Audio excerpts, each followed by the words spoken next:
What's up, everybody? Back again, Warp Charge Gaming. I am George, and I'm here with James and Chris. And it's Yo, episode yo. 81. 81 episodes deep. We do it every Thursday, 9 o'clock Eastern Standard Time. And right now, I'm here at Battlegrounds in Midlothian, Virginia. We got James in Antioch, Illinois, in Chicago area, and Chris is tuning in from Knoxville, Tennessee. Yes, sir. Yeah, so we're all over the place. We got to bring the brothers together, like we did Damn at right. Nova and Adepticon. Adepticon being the nearest thing, if you don't count our own major 40K event that's going to be coming up soon.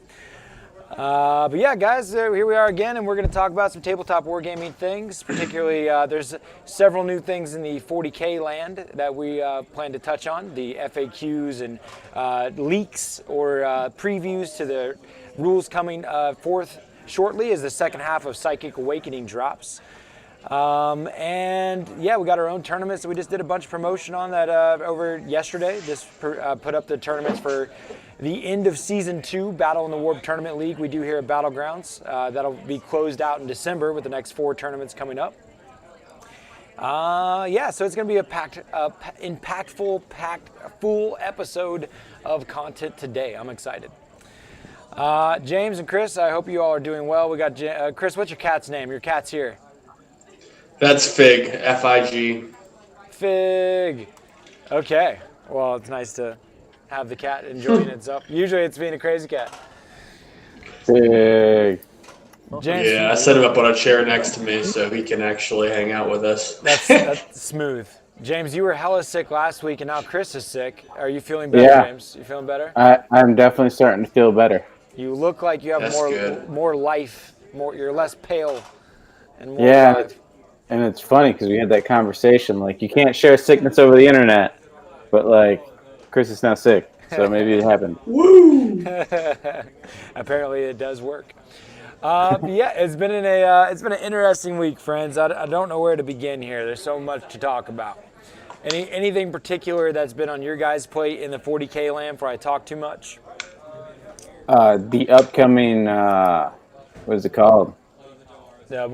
Faith and Fury or Blood and Fury?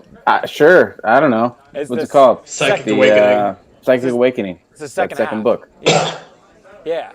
That's exciting. That's going to have new rules for Chaos, Imperium, and then I think a Yeah. little bit of touch of Xenos in there as well, right? Mm-hmm. Yeah, I'm just excited about the World Eater part. Yeah, there's That's It's going to be nice. to start it off, somebody came in yesterday and bought some Raptors because they were excited about. So I think it might be Emperor's Children rule that's coming out. That's a complete and utter answer to Tau. Apparently, the new dude. the new Raptors are going to be able to get a 3d6 plus 4 charge, and then for one command point, one they can't be overwatched, and then 2 for one command point they can't fall back at all. No rolls, no nothing. Yep, and we're actually seeing that fallback mechanic on more than one faction because Black Templars have something similar as well. That's fantastic. That is a huge boon in the close in the favor of close combat.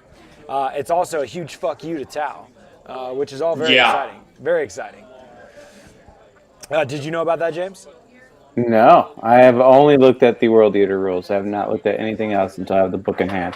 Yeah, apparently. I've seen. That's going to change the game for sure.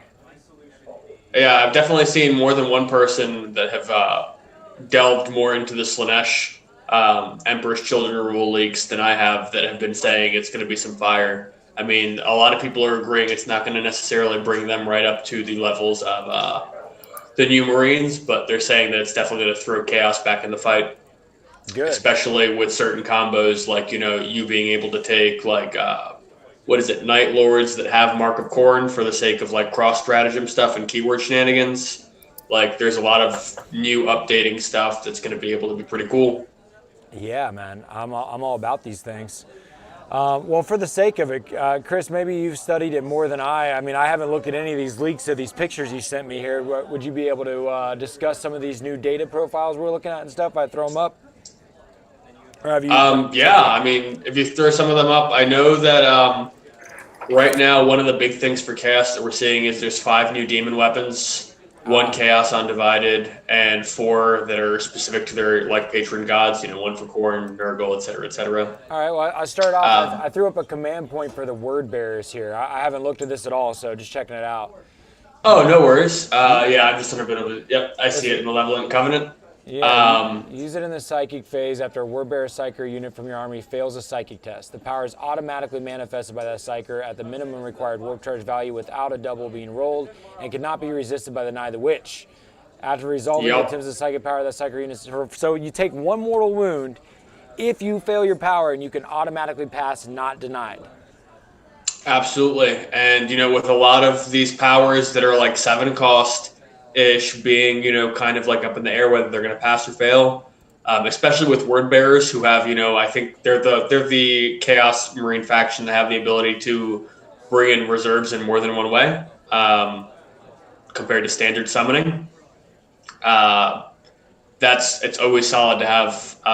They definitely have some flex there. The general feeling that I'm getting is that word bearers are like still not the kind of like top faction to fear. Yeah. Especially because a lot of people agree that their Legion trait, that's actually a good point to touch on, is that the new Faith and Fury stuff, the Legion traits haven't been updated for a lot of the Chaos Marines, if I'm not mistaken, which is kind of a letdown for a lot of people because people were hoping that was going to be more of a thing. Yeah. Well, I can see that kind of balancing out in the wash there. Certainly. So I got up on this Malefic Tome, another Psyker-oriented, it looks like a relic in this case. Psyker model only. A model with this relic knows 1 additional psychic power from their chosen discipline. When a psychic test is made for this model with this relic, add 1 to the total. So +1 to cast, and you can take an extra 1. Okay. Absolutely. Not a bad thing. I mean, they're definitely flexing some psychic goodness. What is the Psychic Awakening, I suppose? Yep. Let's see, what else do we got here? I think some of their warlord traits were pretty decent. My general feeling was that the stratagems were not necessarily the best for them. That they are still, I think, towards the bottom end of the new Chaos coolness. I think. Here's some more. Here's some Psyker for the. I guess for a second. Well, I'll jump to this, but I'd like to hear more about the Chaos coolness. But it looks like there's a lot of stuff for Marines in the leagues here. We got the Witch Seeker bolts. You select 1 bolt weapon that this model's equipped with, and this for Space Marines. That is the Templars, the Black Templars, I believe. Okay. When the bearer shoots with that weapon, you can choose for a Witch Seeker round. If you do, you can only make 1 attack with a weapon, but that attack can target a Psyker character. Even if it's not the close enemy. When resolving the attack made with the Witch Seeker round against a Psyker, if it hits, you score that the target suffers D3 mortal wounds in addition to any damage. Damn.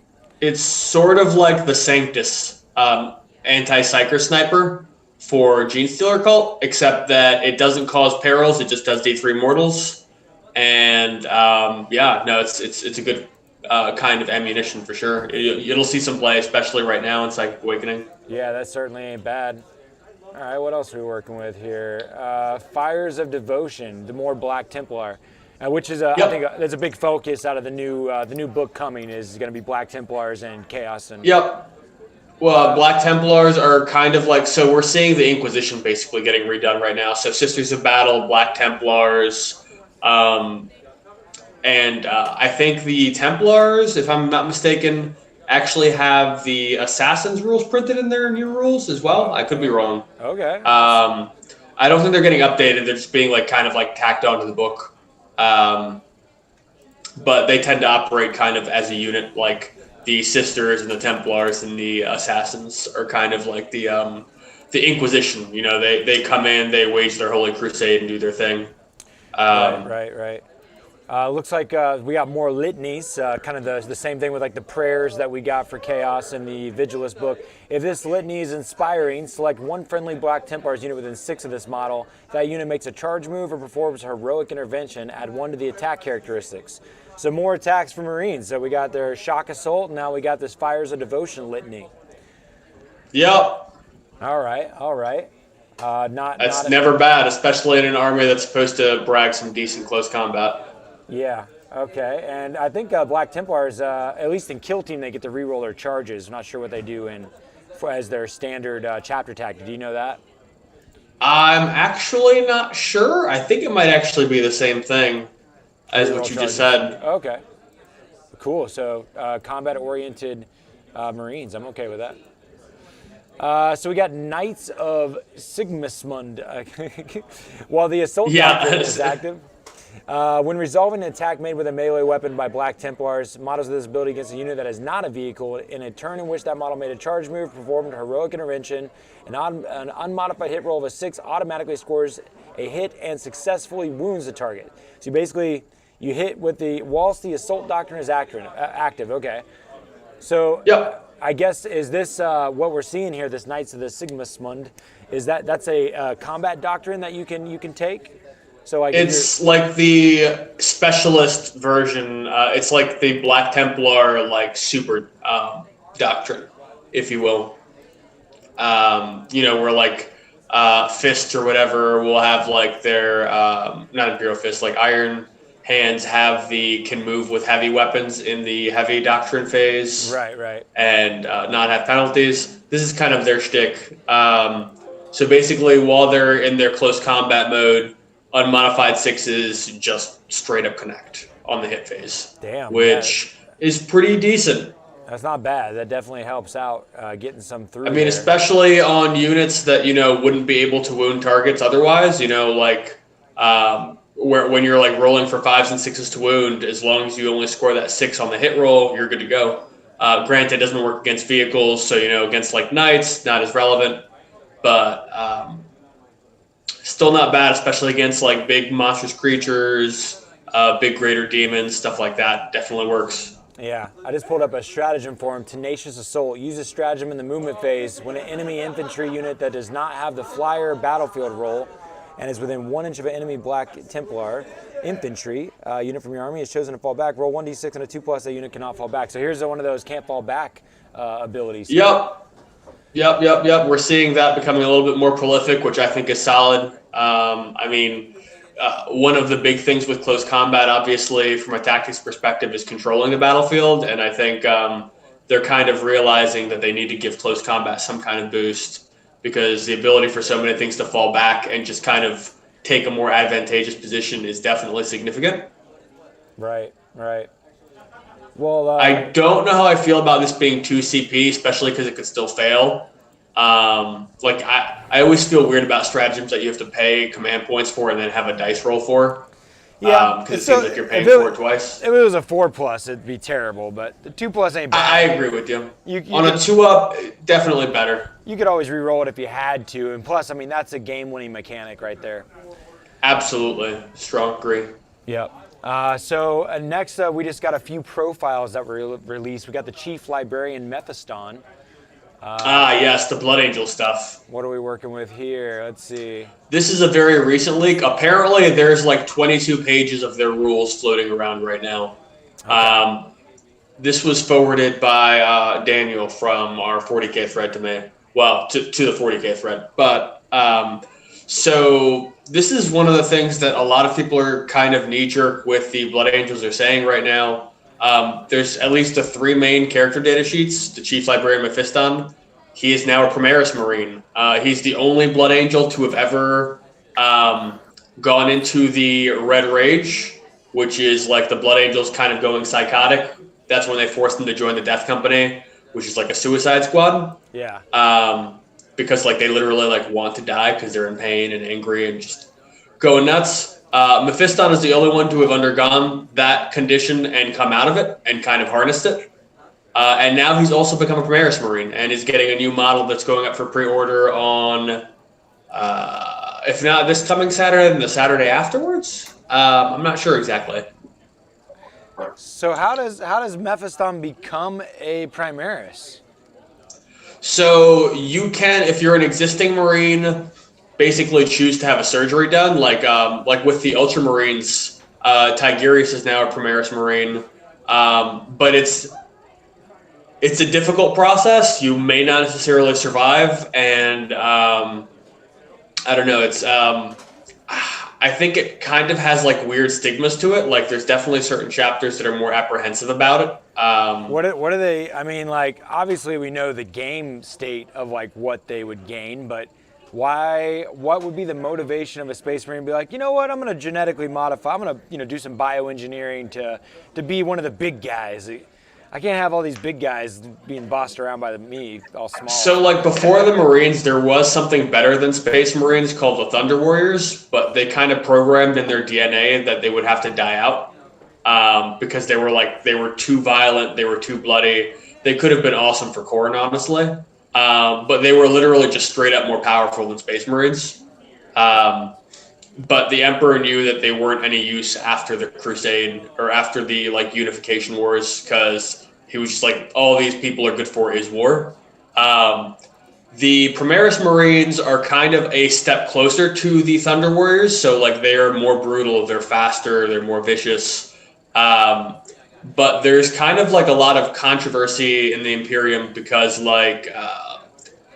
it's almost like it's almost like playing God with God's creations in a weird way. The Mechanicum, Belisarius Call and a few other people have been forwarding these changes and taking initiative to make these already superhumans even more superhuman. Uh-huh.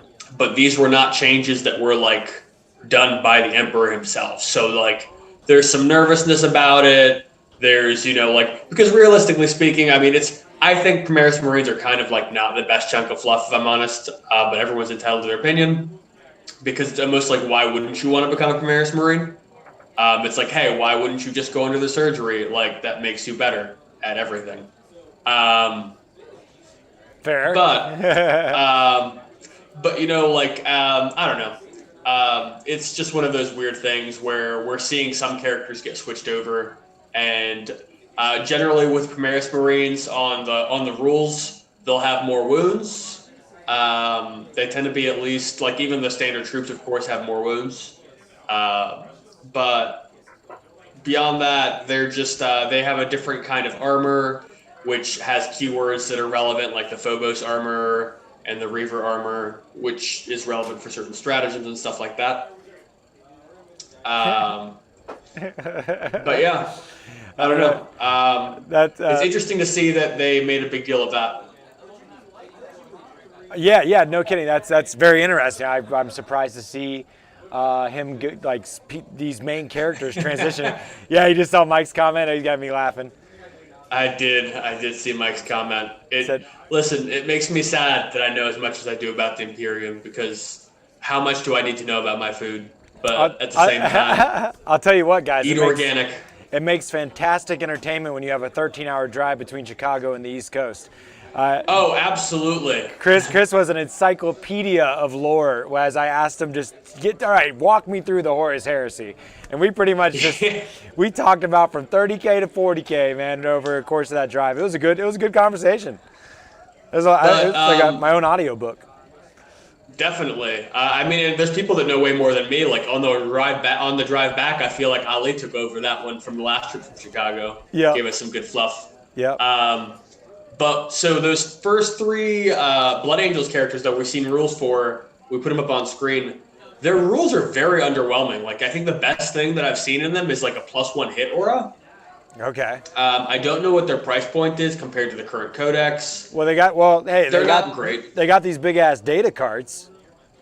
They're cool. That's cool artwork. I'm excited for the Blood Angels because the last we left them in the story, they were fighting Tyranids. So that book definitely suggests that we're seeing new updates for Tyranids probably. Okay. Obviously a faction near and dear to my heart. Right. Well, beyond that, we got 2 new FAQs that were upon us. What do we know about these? Did these smack our friends, the Salamanders and Imperial Fist in the face? Salamanders got kicked to the curb with this change. Oh yeah, what do we got going on here? What's the core of it? They changed the wording because they had that stratagem that basically let I don't remember the exact wording, but essentially you used to be able to pick a unit, and as long as they were closer to the enemy, your opponent had to shoot at them. Okay. Or it was an aura maybe. But basically it resulted in some basically character hiding shenanigans where your opponent could only shoot the closest thing to them in most instances and protect things that even weren't characters as characters. and they've shifted the wording on it. I'm seeing if I can look it up. It's the self-sacrifice stratagem, Yeah. I believe. The first paragraph on the right underneath the square box. It's now much more specific. I think you actually have to pick a specific unit to be Yeah, eligible. your opponent cannot target the second unit you selected unless that unit is the closest enemy. So it used to probably be like a whole bunch of guys, and now it's just It was like an aura Yeah. previously, which was disgusting because you basically could only shoot at what your opponent allowed, and that's gross. Yeah, that sounds gross. So now it's like select something. Okay. What about the Imperial Fist? I just went against them for the first time the other day. They changed the shield unnerving rule a hair. I'm not exactly sure how. I know most people were much more scared of the salamanders since they basically have the veterans of the long war stratagem. They have crazy flamers that can automatically choose the maximum amount of shots. Yeah. So they had a lot of already really powerful things that made them a clear front runner. And that stratagem just on top of it all was very scary. Well, it's good times then in the 40K universe. We have new things that coming. Meta is transitioning and changing. We got Chapter Approved coming. Ooh, that's another interesting thing that I wasn't aware of until recently, but apparently that whole Warhammer Legends thing is getting tacked on to Chapter Approved. You talking about the no index option thing? Yeah, so basically, for those that aren't familiar, some things that are in the index that don't have rules and codexes are getting basically shoved into narrative-only play. I know one example I think that they mentioned is the Skull Taker Dark Eldar character, who's some kind of arena champion, but he didn't get new rules. He's been in the codex at least once for Dark Eldar, and some people like him, some people hate him, but he's going to be narrative only. Just what it is. People are kind of worried about that, but at the same time, I don't think it's a super big deal. I mean, there's definitely things that probably, it's not going to hurt the competitive scene if it's not an option on the competitive scene. Yeah. I think a lot of these things are going to be mostly characters that Games Workshop doesn't feel like fixing. Yeah. So James, you said you've been reading the World Eater stuff. Is there something particular about that's got you excited? Everything. Oh yeah, tell me more. Is it because they didn't really have much to go off of in the past? Now they're going to have several things, many things. I haven't paid attention, so I'm looking to get educated. What do you got? Everything. Yeah. Just everything. Anything specific? The only problem I'm seeing immediately is they gave you so many good things for someone who loves combat that you don't know where to get your CP from. It's a good thing Berserkers come as a troop choice instead of an elite choice, so you can make lots of battalions. Right. I know I currently run 2 battalions of World Eaters that way, but you need more. It's unreal how much they give you. First, I'm going to start off with the Warlord traits.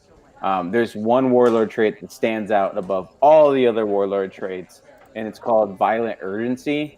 And it's basically a 6-inch aura of +1 inch to your charge. Okay, I'll take that all day. Very solid for that army. It's also +1 inch to the advance, but we really care about the charge. Yeah. What else? So that's the only one I really care about as far as Warlord traits that I took note of. Okay. The relics, there's not really a whole lot there except for the Gorefather, which is nice because it's a chain axe you can put on a Lord, or even the Master of Executioner, or not Master of Executioner. Who am I thinking of? The Exalted Champion. Okay. So you have the Lord and the Exalted Champion that can now upgrade their chain axe, and it does +2 to strength, -2 to AP, and flat 3 damage. And you have -1 to your hit rolls because it's extra heavy.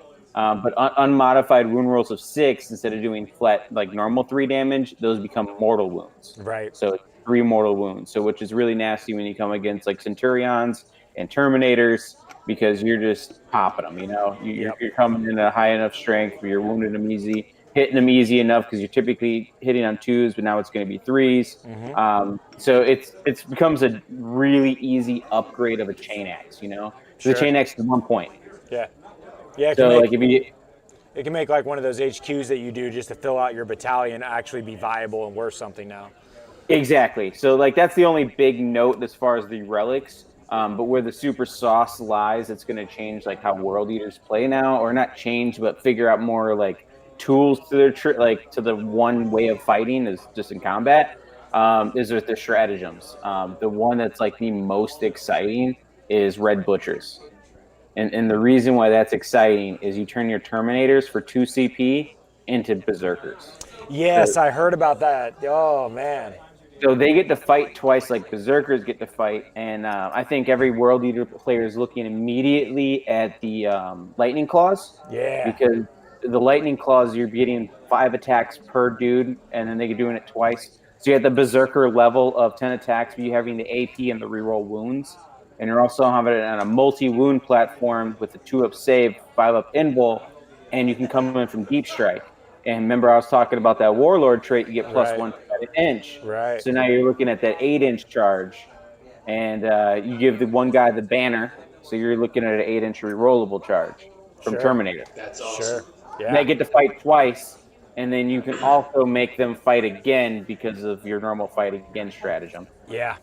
But you compare it with so many things right now because there's also another stratagem. I think it's Wild Fury. You can boost the AP by 1. So you can add an extra 1 AP, which if you're fighting 3 times with a single unit, that's a pretty big use of that 1 CP. Yeah. For sure. Also, another one I thought was pretty cool was there's another one that lets you pile in, or not pile in, consolidate 6 inches. Okay. Killmain Berm, I believe it's what it's called. Yeah. So you move 6 inches instead of 3. So now you add the aspect of, I came in from deep strike. I wasn't on the board, wasn't in fighting range. I now have an 8-inch charge that's rerollable. Let's say I make my charge. I kill what I needed to kill with the first round of combat because I'm charging everything within 12 inches because I got 2-up armor and a save. Right. So I'm now going to kill that first unit and then pile into the next unit, kill that unit. And every time I'm now consolidating, I'm going 6 inches. Yeah, it's tons. Inches. That really helps the bubble wrap. So, like, or the tri-pointing. Yeah, so I mean, you can do it with obviously Berserkers, but I'm saying you do it with Terminators, getting hella used to these Terminators. They get to now consolidate 6 inches. So that's 12 inches of just consolidating. The 6 inches of pile-ins, and then for another 3 CP, you get another 9 inches, and you like literally got to charge something that was 12 inches away, and now piled into something that's 9 inches away from that. Yeah. No, that's pretty badass. So it's just really insane to think about how like Terminators were such a throwaway, useless unit that now has this like crazy out of deep strike potential Powerhouse. that can just really wreck some people and become a problem. Another big one I thought was pretty crazy is Stoke the Nails. Used when a non-cultist infantry or bike unit fights, you basically get +1 to Death of the False Emperor. So, like, if you're trying to, like, kill giant units, then you're getting a lot of attacks, man. You're going pretty wild. That sounds awesome. Yeah, this is exciting. Then what's another one I thought was pretty wild? Man, do you know, I really wish that they made it, that there was, I wish there was a CP you could fight something you didn't charge when you pile into it. Like, for instance, do you know with the Celeste has the rule where she has 2 different weapon profiles and she has to choose one of the weapons to fight with completely. Yeah, and then she can pile into something 3 inches away and fight again with her other weapon. And the way that it reads in the rules, like rules as written, it doesn't really like act like, it seems like the ability overrides the core rules of having to fight what you charge. It's like if you can pile into another target, it reads that you're able to then fight it with your other weapon. I can't tell if it's like required that you have to have charged that unit or if by some way the special ability overrides that rule. I haven't read it in thorough detail. I haven't played the model myself, but I'm assuming it probably falls under just like the rules. I would assume so. I've got something I was curious about though, because it would be, of course, a lot better if you could fight something you didn't charge. It'd be pretty nice. It'd be nice fluff for the World Eaters if they could like go on a rampage or go berserk in a way, and maybe they like suffer some mortal wounds as a consequence, but could fight something they didn't charge. That'd be pretty cool. Yeah. Because it's not nasty. It's not hard to screen that out. You know what I mean? It's not very hard to screen somebody from not getting to fight because all they got to do is you have to come in more than 9 inches away from me. So let me just put this other unit behind my trash speed bump unit more than 3 inches away from the front of the base, and now there's no way you're within 12 of anything substantial behind that first unit. You can get an easy like tri-point and stay locked in combat, but you can't easily like fight multiple stuff. Yeah, George, and you're exactly right, and that's where I comes to this next stratagem that I was just about to bring up. That sets up how these Terminators are going to come in. Okay. Like they're coming in deep strike for free. Okay. Okay. But 1 CP, you're going to set up your berserkers that you need to take as attacks, right? And you set up a World Eater's infantry unit from your army at the start of the first battle round. Before the turn begins, move that unit 9 inches. And it cannot be within 9 inches of an enemy model. Okay. So now you're getting your +1. You're getting your +1 to advance and charge, right? Yep. So now you're getting a corn unit that is already 9 inches from the line. That sounds like Zangor's. Like you're like in there. Yeah. Move 6, advance, which whoever knows how far that is, +1 inch, and now gets the charge. Hopefully, like. Yeah, you can do some pretty wild things, man. So you're saying at the start of the game before the first battle round, so that's going to give you the ability to remove the screens that would get in the way of the Terminators getting to deep strike and wreck things. I don't think you can actually advance and charge. I don't know if there's a way to that yet. Like I said, I haven't had the book, but I would assume when you give someone this kind of stratagem, you're going to give them an access to advance and charge. Or you don't advance and charge them. You find another way to sling something else up there so that you're killing that one front screen. And then now you have that hole where second turn, those Terminators are coming in. Because when you're playing a full combat army that doesn't actually have a whole lot of shooting, you're constantly pushing forward, which causes your opponent to retreat backwards. And as they retreat backwards, they lose board space. And as you start to lose board space, those screens that you set out to stop the deep strikers being able to touch something within that 12 inches, now they can get in there.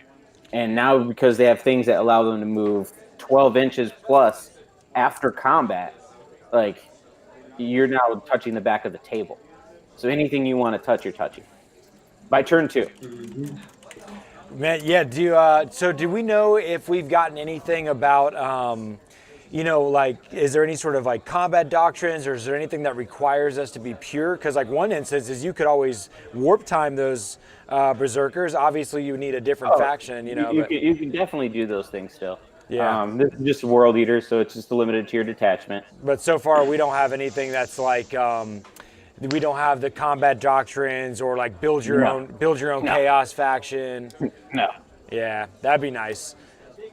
But I mean that would be like just like Space Marines got a whole new rework, and then they got all the supplements.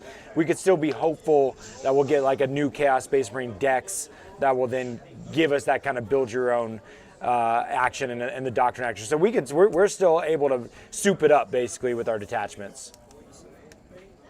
Yeah, and I mean with that, speaking of which, I think one of the big things you'll see, especially since you can do Night Lords with Mark of Khorne, for example, which is strong. One of the bigger things I know Night Lords have is they have a really cool stratagem, like, James mentioning kind of that tactic of getting a unit in there early to clear screens. They have a way, I don't know if it's an aura ability or a relic or warlord trait, to give an entire unit can't be overwatched.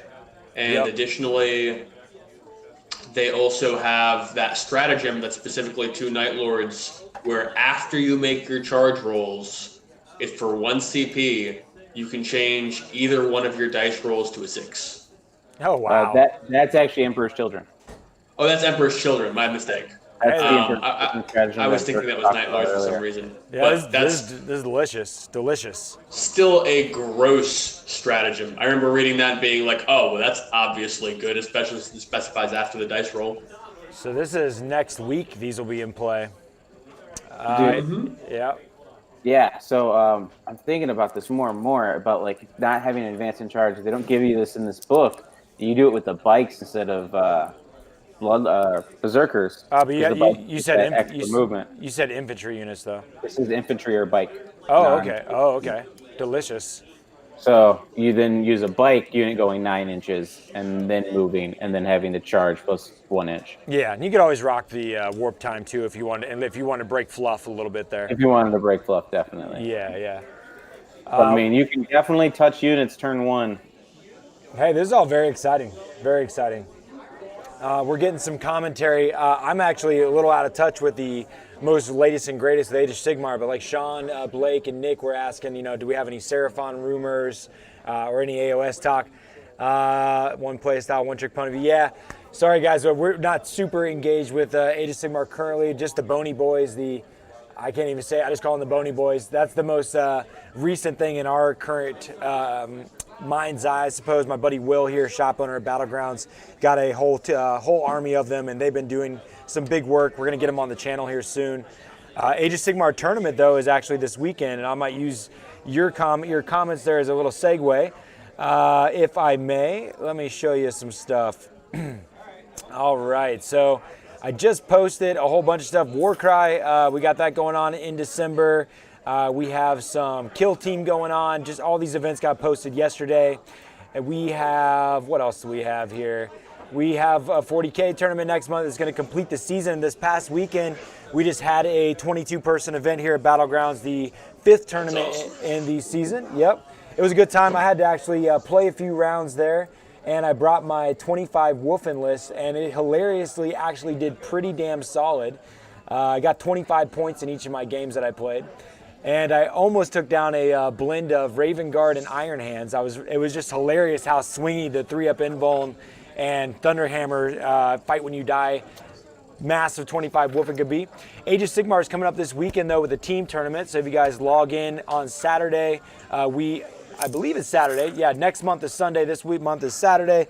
But we'll have a team doubles Age of Sigmar tournament going on, and you can watch all 3 rounds on the channel live. And then what's also something I'd want to cover in this here episode is just to give a quick breakdown to our tournament league scoring right now. So I'm trying to find the actual stats here. Here we go. All right, let me make it look pretty. Check this out. All right, so on the screen right now, I have our 40K Kill Team and Age of Sigmar tournament leagues. And showing the overall ranker. We haven't started a league for Warcry yet. Our 3rd event's going to be in December, looking like the weekend of the 8th on Sunday. But for 40K, our biggest, most well-attended events, these are our top players right now. You can see in the top left-hand corner the ranking system that I put together. Basically, if you're 1st place to 10th place, that's the only way you're going to really, you'll get a score. Your top 3 scores out of 6 tournaments dictate your overall league rank. And starting with 1st place equaling 10 points and 10th place equaling 1 point. And then you get modifiers of additional ranked points per every 10 people that show up to the event. So currently, Stephen Christopher, he was actually the winner of Season 1, and he's currently in the lead for Season 2. He has a 1st place, 2nd place, and an 8th place finish. The 8th place is worth just as much as a 2nd place would be because he got 8th place at the 58-person major that we threw in July. We're going to be kicking off our 2nd major event hosted with Coastal Wargaming on February 22nd. Looking forward to that. And that'll be the kickoff to Season 3 and the 2020 ITC season. But it's I'm so excited for that. Oh, it's going to be sweet, dude. But Eric Bobber there, he jumped up into 2nd place for the league out of his out of this weekend's event. He got 1st place with Iron Hands. Honestly, I wasn't even checking out. I wasn't noticing. He's such a humble and polite, kind of quiet guy that I hadn't even noticed he was wrecking people. Every game he played, they didn't get past turn 3, and he was actually in the 3rd and 4th spot going into the final round. And it was a pretty exciting stream. You guys can go back and watch round 1, 2, and 3 of this past weekend's tournament. But round 2 and 3 had Chaos Knights in it for top table. And the top table of round 3 was a mirror match of triple Chaos Knight versus triple Chaos Knight. But each of the triple Chaos Knights had double thermal cannons. But one player had 2 Plague Burst Crawlers, and the other player had 3 Lord Discordants. So it was a very funny match. It was definitely about who went first. Round 2 was it was Dark Bunny with Phil running his Imperium Knights with some Imperium guard and having more screenage versus the Plague Burst Crawler triple Chaos Knight list. So a lot of who goes first action was going on there. What would have been hilarious is if I ended up getting matched with any of those guys with my wild card buy list, they would have got wrecked by the 25 Wolfen, Murder Fang, and BJ Ron. I would have fucked their tournament, which I think is hilarious. I love being the wild card. So there's a neck and neck race going on. Eric jumped up in the second out of just his round one finish there. Austin Winfield, if he doesn't have a third tournament entered, and right now if he were to get a 5th place finish out of a 10-man plus event, he could steal first place. Jonas is up there too, just needs a higher finish. It's a little bit saucy because everybody now that's in the running for first is going to have to try to win it with a partner, because the final match will be a team tournament. Yep, so that's pretty entertaining. Kill Team got saucy. Derek and Sean are tied, exact same points for the Kill Team tournament. Ryan could easily come up and steal a first place with a good showing at the upcoming tournament. And again, another saucy conclusion to the league, because the final Kill Team tournament of the league is going to be a 200-point commander tournament. So different than all the rest. And we're going to be utilizing the new FAQ for Kill Team Commander, where only level 1 commanders will be allowed, and they will all 3 be 200-point games. So that's going to be an exciting match. Also very close. It doesn't even require a first place finish for Ryan or Chris Taylor to be able to pop out first place league prize there. So looking forward to seeing how that goes. And then Age of Sigmar, saucy again. We have in first place tied is Luke and Roger, and Luke has gotten only a 5th, 6th, and 7th place showing. Not even close to a top 3, but because of his attendance and for getting a top 10 finish with each of his games, tournaments, he's still in the running for first place. So that is easily a stealable anybody's game. In third place is 1 point difference with Joe Larson, often running his Keratin Overlords there. Luke has ran Slanesh the whole time. And I think Roger ran Korn. I can't actually remember what he was running. Maybe it was actually Flesh Eater Quartz. Joe Campman, misspelled his name there on the stupid screenshot there, but Joe was kicking some teeth in with his Flesh Eater Quartz as well, and he doesn't even have a third entry with the tournament. So anybody's game in Age of Sigmar. Excited to see how that goes. This upcoming weekend is the 5th battle in that season, and that's going to be a doubles, and then we'll go into the final match in December. So it's a saucy league going on there, and I'm excited to see how it goes. Pretty cool. Pretty awesome. Cool. Yeah, good stuff. But definitely looking forward to February 22nd and hanging out with Coastal Wargaming again. What's also pretty exciting is we are working out a way to get all of that terrain so that we can have that continue to live here at Battlegrounds. So that's exciting. I know Danelle is looking to take a break from the TO scene and pass on the torch to his fellow buddies so he can play some games. TO life can be a bit crazy, man. You're often just running the events and doing all the work and none of the fun, you know? For sure. Luckily, being blessed with gaming full-time, it's easy to take a step back and just run some events. And Battlegrounds is so supportive and awesome that it's no big deal for Warp Charge here. But yeah, great prizes, tournaments every month. I hope to see more people travel from afar and check us out. It's all ITC official, and we have we have even beyond just ITC points. We actually score you in our own personal league and give grand prizes. Just posted a video on Facebook of Steven getting his commission painting from Dark Bunny. Dark Bunny Creatives did a $200 commission voucher to our Kill Team and 40K league last season, and I got to see the Commander Shadow Sun that Stephen Christopher got painted up, so that was pretty cool to see. Pretty cool, pretty awesome. Nice. Yeah, man, so that was all a bunch of good stuff. Very excited about all these things. Another, just for a quick shout out, it was pretty awesome. Mike Vendusky, he just came in tonight and we played a game of Infinity right before the show. And it was Mike's game 2 of Infinity. We had a fantastic time. He just picked up, I don't know about your guys' game stores out there in the world, but Battlegrounds is badass for its used inventory. They buy, sell, and trade used gear. They'll buy your armies and flip it for half price to the people of the community. One of our local war corps, Brad, he sold his Bakunin, a sectorial of the Nomads, and it was a full-blown, like the entire codex of the army, and completely painted up. And Mike swooped that up as a badass opportunist buy, and now got to play a game with, getting to skip the hobby step and play with his painted army today.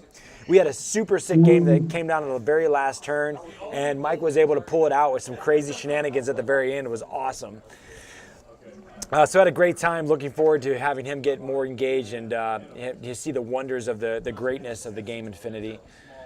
So yeah, all good stuff, all good stuff. Also, I wanted to show you guys what's exciting is I have gotten cleaned up the home studio. I'll show you guys a shot.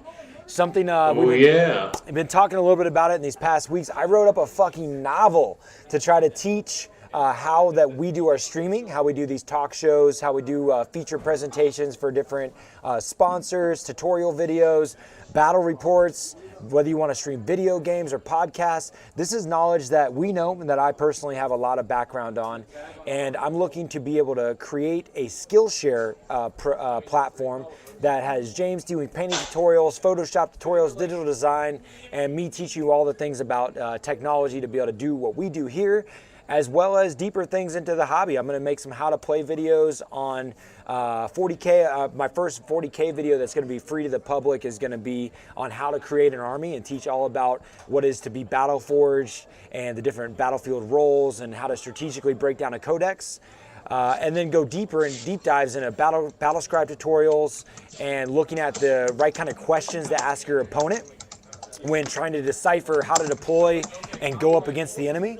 So I'm excited to create a Warp Charge Gaming Skillshare and provide to our Patreon members a free access to these educational videos. But we're also kind of excited to partner with the Skillshare program. If you're not familiar with Skillshare, over 30,000 tutorials out there by very talented people that have made these full-blown courses that you can go basically kind of homeschool yourself on kind of everything under the sun, to how to write a resume, how to write a good letter, teach yourself the English language, whatever the hell you want to learn is pretty much on there in an in-depth, step-by-step process where you can get feedback from an instructor. And we're going to create that same kind of, we're going to buy into that platform, create our own courses, and then instead of us just saying, hey, to support us and take our courses, we're going to be able to give you extra value where you can sign up for Skillshare, have access to over 30,000 different courses, and in addition, be able to learn from us. And if you go to Patreon, you can skip all that and just give us direct support and have access to all these courses. So really looking forward to generating that and trying to create another form of source of making this thing grow and strive that we're trying to do here with this entrepreneurial living the dream train. And I'm just getting really excited about it. Got the green screen home, extra cameras and lights, and trying to have this controlled environment to be able to create some excellent videos for you guys. So look forward to producing that.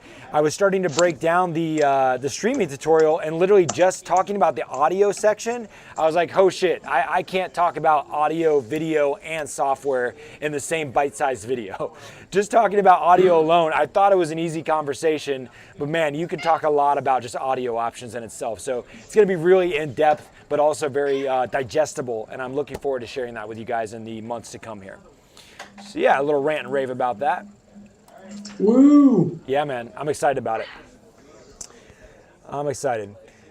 But yeah, so ranting and raving. So we've talked about the FAQs that have hit. We've talked about the leaks that are coming out for the second part of Psychic Awakening. Still lots of rules to dive into and get our teeth sunk into.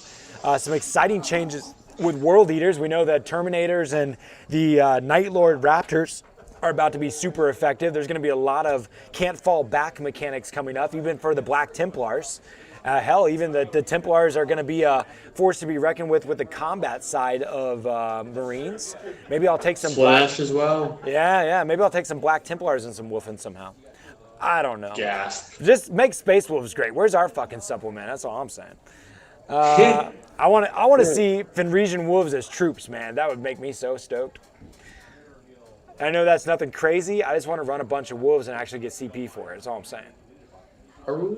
Haru. Yeah. So, there's been some people watching. I know there's some people out there. Guys, we've been talking a lot. I've been seeing a few comments, mainly about Sigmar. Is there anything that, you'd like to shout out to us? Warcry, Kill Team, 40K, Sup, guys? George, James, Chris. What up, James Sheets? How are you, my friend? What up, man? Good to have you on the show. Yeah, lots of ranting and raving, though. If you want to ask any questions, we'd love to hear for you. We got about 10, 15 more minutes to rock. 10 minutes left on the show. Ooh. Yeah, Chris, you got something?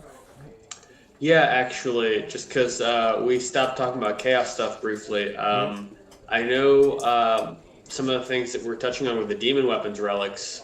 I think there's even some that you may find some use of, George. Oh. Yeah, I mean, there's 5 of them, and honestly, most of them are kind of like, I don't super care. But there is a cool Nurgle keyword power fist that always wounds on 2s. Just straight up always wounds on 2s. I'll take it. And there's also a cool Slaanesh relic that replaces either Malefic Talons or what is it called? Lightning Claws. Okay. And that's cool because it actually ends up kind of being like the Broodlord weapon where you get a built-in rerolled wound. And it's interesting because like the math, it works out such that like on a Demon Prince, replacing the Malefic Talon build, it has like a more consistent high-end damage output, if I'm not mistaken, compared to the Devil Malefic Talon. However, because it is a relic and not technically a second Malefic Talon, you do lose out on the bonus Malefic Talon attacks. That being said, though, I think we could see it in your list, especially with like the Flawless Host, Disco Lords, and that kind of thing. You're definitely going to see a few of these creep into some lists. Okay, yeah, I love new things that are better than what I had. Damn right. There's no doubt. New toys. Oh, what the hell, Matt? I don't think so, Matthew. Matthew says, also, what's the chances that NIDs go away like the Tomb Kings? I don't see that at all. That's not in the cards at all. Yeah, I'm not sure I don't where, think so. I'm not sure where. I mean, hell, I would have thought Sisters of Battle would have disappeared, or Grey Knights even, but here comes Sisters of Battle in full force. I don't think that it's in their best interest to really nix any of them from here. I think that we're just gonna see the index options go away, and they're gonna try to filter away from models that are no longer in production. But I mean, NIDs are still going strong and will be a thing. That's like classic 40K. Well, yeah, and I mean, like in terms of like sci-fi, like people think like science fiction, like the classic like Alien kind of like a Starship Troopers vibe. Yeah. I feel like, and obviously I'm biased. I'm a Tyrion player. They would much more likely get rid of another faction. That being said, Mike said, "You mean Necrons?" Yeah, I mean, they have been like more reworked into the fluff. I feel like if any faction was easy to write off out of the fluff, it would probably be Tau. Sorry, Tau players. But also not happening though, just by the scale of the release. Also not happening. Yeah. Also not happening. I agree with you 100%. I honestly can't think of a 40K faction that exists in the current day that is going to just go away. I don't see. I don't see that going down.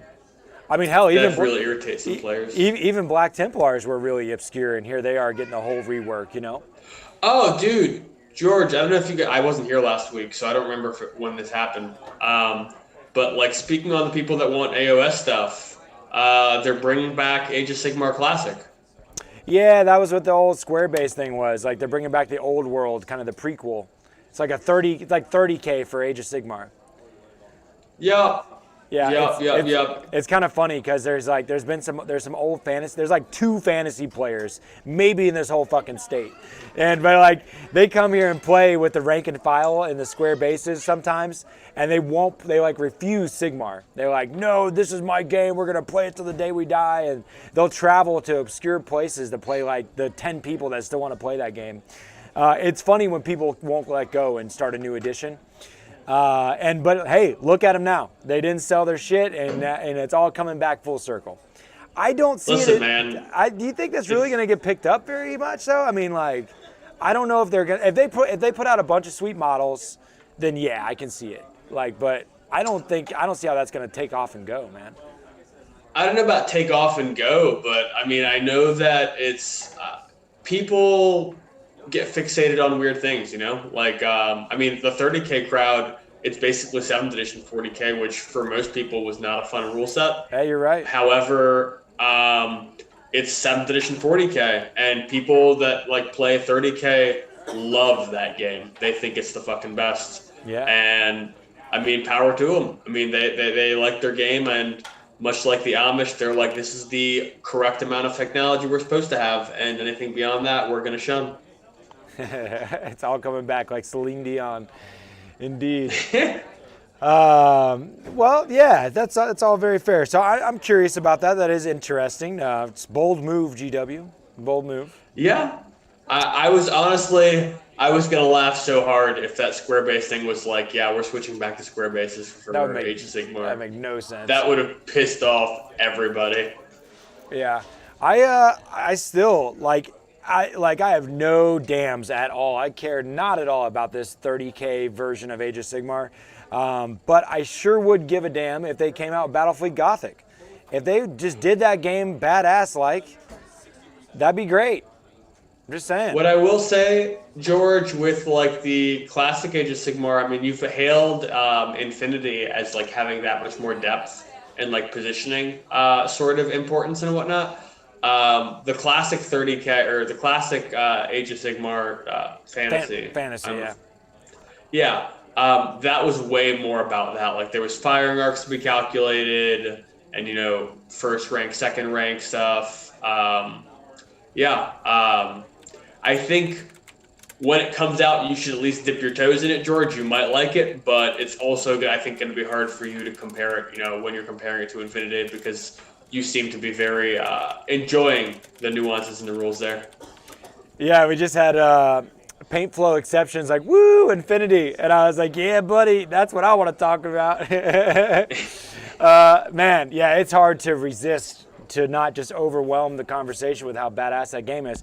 I'm a couple months in now. I'm able to calm myself. Oh my gosh, right on, Matthew. That you made me blush, dude. Yeah, I'm not even gonna say that one. That's cool. Yes, so Infinity's incredible. I've been waiting for a Battlefleet Gothic Ruby. Me too, James. That would be something I would totally get behind. PLK, good to see you, PLK. It's been a while. Infinity's amazing. No other game compares. Fucking Warhammer Fantasy is not even gonna scratch a fucking surface when it comes to how cool Infinity is, but I can respect that maybe it has a little more depth to it. Oh my God, Infinity will just make your head spin with how many options there is, man. It's incredible. Oh, such a good game. But yeah, I can't really say much besides just lament on how much or just like expound about how much amazing it is. Arrow for life. Indeed, sir. Indeed. Paintflow is my man. It's good to have you, Paintflow. We probably would have never seen Paintflow on the channel if we didn't post Infinity videos, guys. Just saying.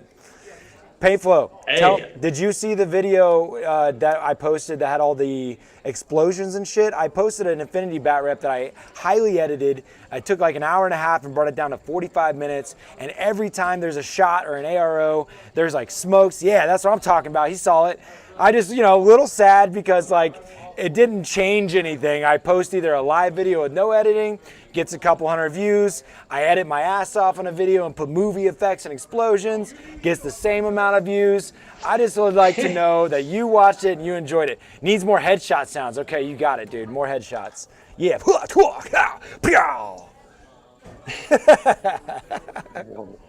I drank some caffeine before we got started. I just started getting excited. Oh, Infinity's great. Okay. All right. Calm down. There's people playing it. Look, you know what? There's people playing Infinity right now behind me. I'm as soon as I get off here, I'm gonna go play some more Infinity, man. I'm just saying. How dare you? Oh goodness. I know. One more thing to talk about before we go. I need your help, James. Let me pull it up here. I wanted you to help me with my 40K army because I'm trying to actually play this game a little bit. All right, it's on the screen. No way. You gonna play a game? I mean, 40K? I've been playing 40K. So like when I'm playing 40K right now, in order to not be bored and have fun, I'm just bringing the like most smashiest. I'm either gonna win or I'm gonna lose. I'm up in your grill, gets wrecked or I die type list. And that keeps me entertained and having fun. I love it. Yeah. So here is this. This list has a few different variables, and I'm trying to find the best combination. What I want is I want to run the 3 Lord Discordants and the Chitin, and then I want a bunch of Demon Prince-like characters following up behind, right? So maybe with the new sauces coming, honestly, I'll start flipping this around for World Eaters or something and start doing some craziness that way with some Terminators and shit. But for now, it's all about trying to get to be flawless host Lord Discordants and I'd like to have Emperor's Children Demon Princes so that I can fight first in the combat phase. But that's tricky, when you're trying to, it's CP related. So there's either I take the Chitin as an auxiliary detachment and I take 5 flawless host characters, 3 Discordants, 2 Demon Princes, and then I take 4 Slaanesh Supreme Command Detachment demons. That gives a very little amount of CP.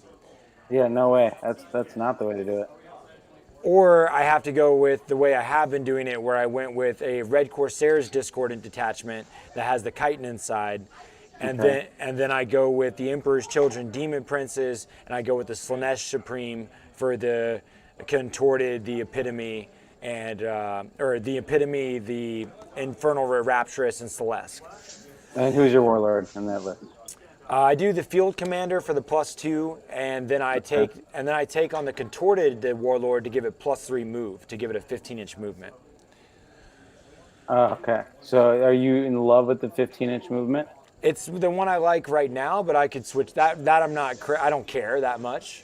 Okay. Because the way I would run this, and the way I thought you, just by posting the picture, would run it, is you take the 3 Emperor's Children Demon Princes. Yeah. You take the Slaanesh Demon Supreme. And then you do another Supreme, but this one's Heretic Astartes. Okay? Okay. You still pick their legions. So you pick Flawless Hosts for the Discordants. Okay. And then you can pick Red Corsairs for the... actually, do World Eaters for the... Sure. That's his paint color, right. Yeah. But not just that, but it'll give you access if you're within inches of... what the hell is it called? The Psyker. For 1 CP on a 4-up, you can deny the psychic power. Oh, sure. Sure. Yeah. Okay. And you unlock those stratagems because of your Emperor's Children detachment. Yeah. Okay. So by having all these, so I have a mixed detachment now of Heretic Astartes.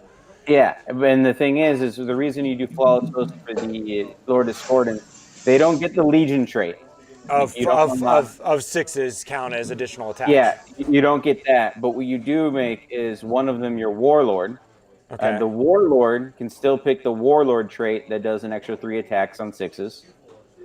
And he can still pick a Relic if you wanted to pick a Relic from there. Okay. So you still get the super blendered Warlord that's getting all these extra attacks on 5s.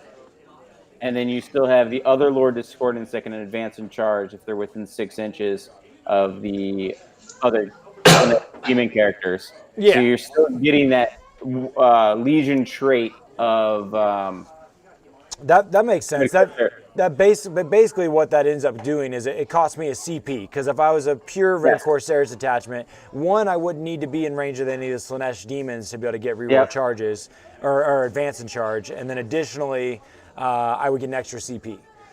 Yeah, but you only have so many attacks, and if you have that Warlord dude, you can take out a unit of 30 boys. Sure. Okay. All right, cool. That's easy enough, and I can kind of dive into a few extra strats by messing around with my keywords there. Yeah, and you can definitely do the same with the other 2 Lord Discordants. Like, you don't have to keep them Flawless Hosts. you can make them whatever you want as long as you want the stratagems for those legions. Yeah. Like I think Iron Warriors, you can make it a feel no pain on a 6-up. But like, okay, so like then, like once you buy an extra relic, once you buy Field Commander, once you pay for Soul Forge attachment, you're dropping 2 to 3 CP right off the gates, and you only got 6. You know, so it's like you're so CP light, and you're gonna have to spend 1 to advance and charge for the Chitin. You're already gonna be down to 2 left, and that's if you take like the Forbidden Gem and say the. I forgot what the other one I was wanting to take relic-wise. Doesn't matter right now, but you know, basically, if you take 2, you know, you can easily be down to 2 CP. It's like if you're going to be so CP light, worrying about stratagems almost isn't even a thing. Almost feels to me like I might as well just go Flawless Host on all the discos. Yeah, you definitely can. Like, I mean, I'm just saying, by making them other legions, it can open up an option if it just like gets into that weird situation. It's just like giving you an extra tool. But yeah, it really doesn't matter what they are. It's hard. It's hard to tell what's better though. Whether I have Fighting First Demon Princes, or if I have 2 Demon Princes and 3 discos that all get that Flawless Host plus, you know, of course, Death from the False Emperor or whatever. So I feel like generating all those extra attacks as much as possible might take me farther than any few additional CP. And so I'm probably going to experiment and lean towards that in my next match and just see how that does. So I mean, you spend all the CP almost immediately. It's like whatever.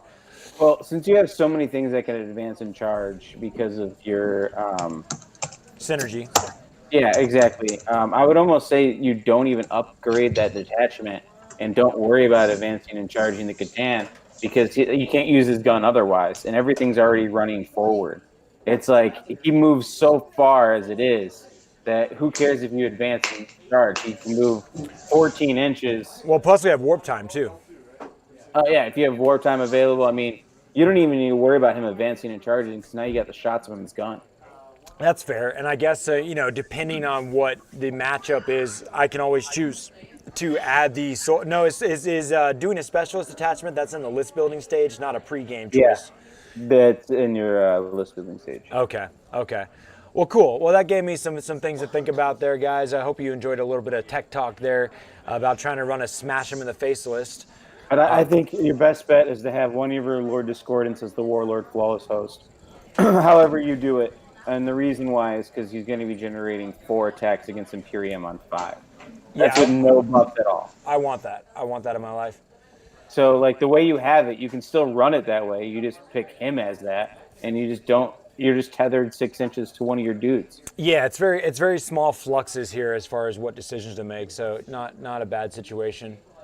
Well, cool. Well, I'm really excited about all these the new tech that's coming in these forthcoming releases. So maybe this won't be a thing for too much longer.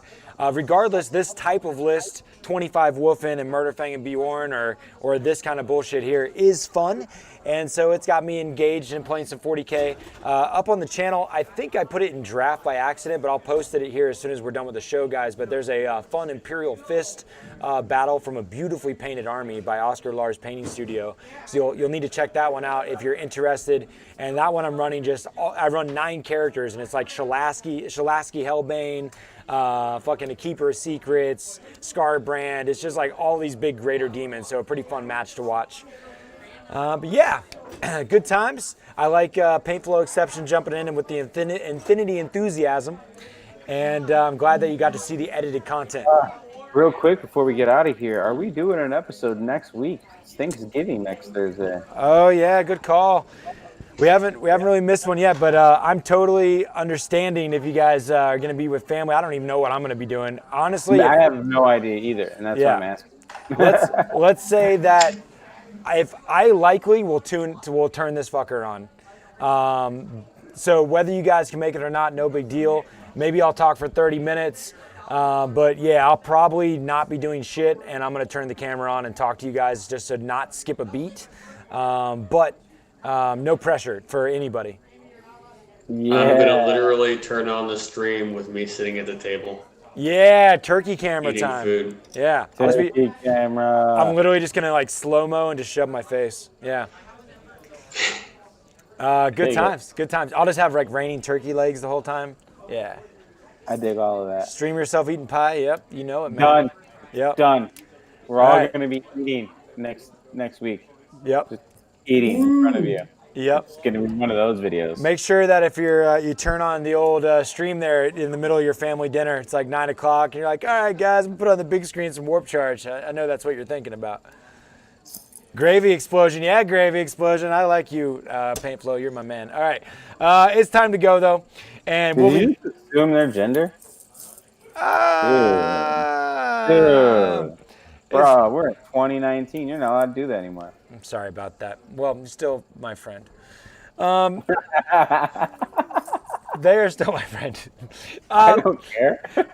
Whatever. You guys keep taking fun seriously. It's been a great time hanging out. Thanks for all the comments, everybody. Good to see y'all. Sorry we didn't have as much Age of Sigmar talkabouts as you guys were looking for. At a few of you there, but we do appreciate you. Age of Sigmar this weekend. Tune in for that doubles tournament going down, and lots of events coming out through the weeks to come. So, happy holidays, everybody. Keep taking fun seriously. Catch you next time.